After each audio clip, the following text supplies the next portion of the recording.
Hi, we're back again, and our final guest for today is another wonderful author, and her name is Sherri Lewis.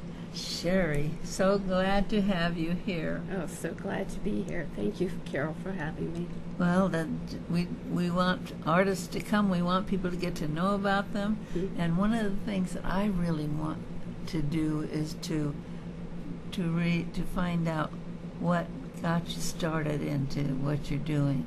That's always and you'd be surprised how many people do it from childhood. It's not like something you grow up and said, I'm going to be a writer or something. It just seems to be something you grow.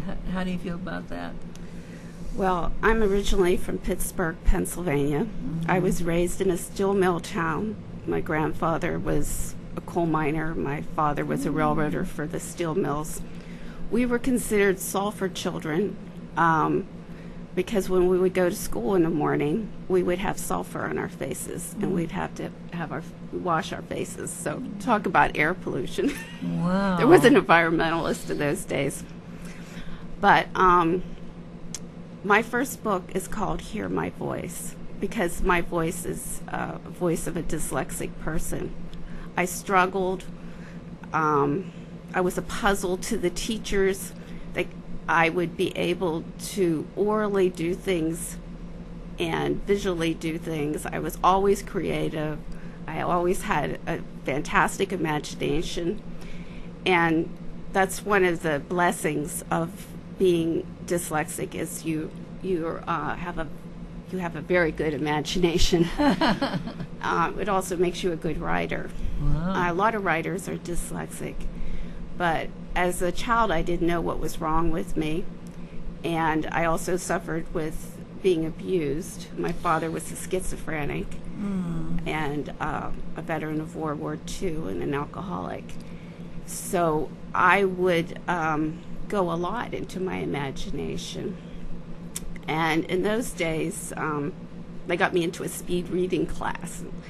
But it still didn't really, it helped me to read faster, but it didn't really help the problem of being dyslexic because I didn't know how to decode my words. Later in college, one of the professors said, orally you get everything right. And he says, I believe that you're dyslexic. And I thought, oh, hell, how do you spell dyslexic? But then years passed, and I kept taking creative classes. When I moved here to Fresno, I took classes from Trejo. I took classes from Peter Everwine. But I had so much shame about having difficulty spelling that I wouldn't do very many readings, even though I was encouraged by my teachers to do readings. So years passed. It took me 25 years to write. This is a combination of all my poetry for 25 years and Hear My Voice. So I found out that my third daughter was dyslexic, and I wanted to encourage her that she could do anything in life. And so I told a friend of mine, Sandy Stumperfield, and she said, I believe I could introduce you to someone who could help you with the mechanics of putting a book together. And so I went to Fresno State, and I met Philip Levine, and he was very kind and generous with his time. But then I met Dr. George Deisel, and he came up to me and he said, I heard that you want to write a book. And I said, yes, I do. I want to do it for my daughter because I want her to believe she could do anything in life. And he goes, well, that's just beautiful. He said, but why do you want to write a book? This kind of grumpy old man. And I said, because, I don't know, this must have came from the spirit of me, because I said, because I want them to hear my voice. And he said, yes, and did thumbs up. That's what I want to hear. So he took me out into the parking lot, and I took out my pink little binder, and I started reading all these poems from 25 years. And he said, I can publish this. This can get published. That can get published. And I was so excited. My neck got cramped up, and I thought, oh, no, I'm going to have a stroke. But he was beautiful. I mean, the next day, he told me, "You have email?" I said no, and he said, "Get one, because we're going to get to work." So he helped me put this entire book together. He edited it. He helped me with the format. He helped me find a publisher. Wow. He just poured his soul into this book, but I didn't know that he was only going to live for a couple years. He had lung cancer, and so my second book, Wash My Soul, came much easier for me, and I had a lot more confidence after my first book. And I would go to the hospital and read him, and he would critique my work for me. And I want, as my payback to him, I want to help dyslexic children. It already helped my daughter immensely. She's in college now, and she felt she couldn't even get through high school because being dyslexic is very difficult. Oh, yes. Academically. But now she goes to Caprio, and they're helping her, with the dyslexic part, and she gets special classes, and she's doing real well, getting all A's. And that's fabulous. So it was worth the hard work. And Now, do you type your stories, or how do you? What I do now is I work from my iPad, and I use a lot. I use Siri a lot as I do things.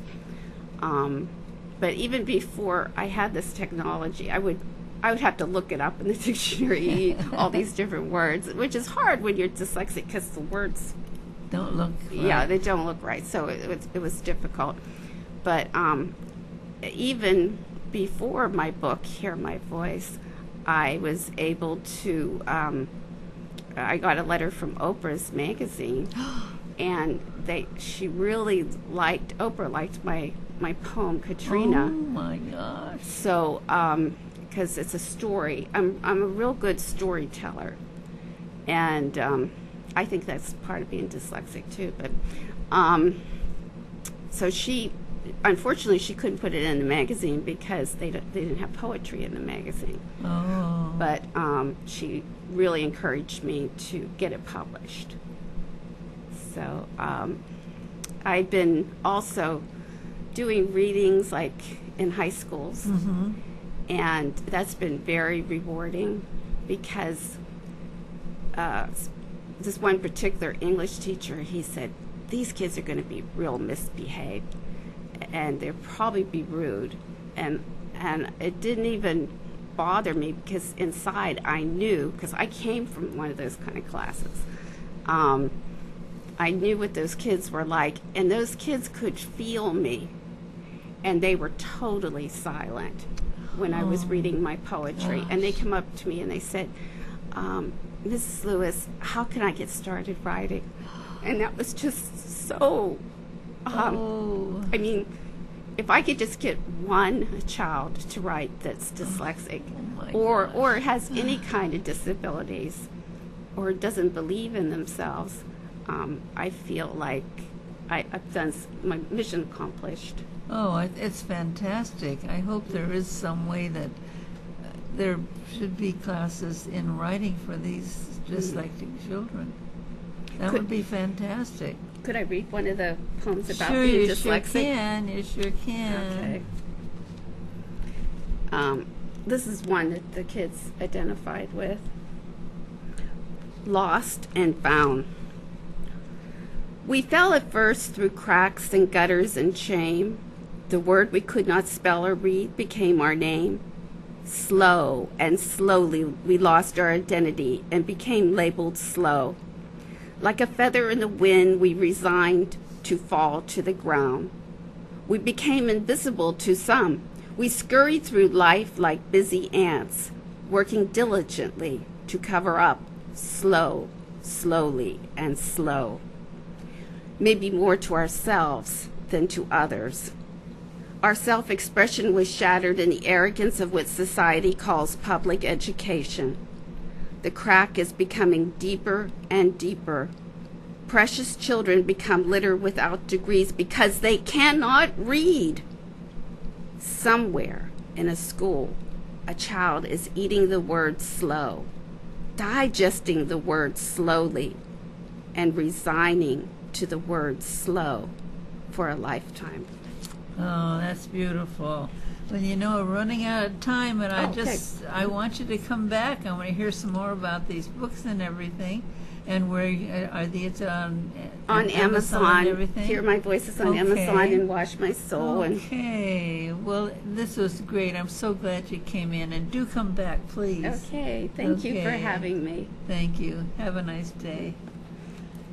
Well, that's it for this time. Thank you so much for coming back next Thursday. Bye-bye.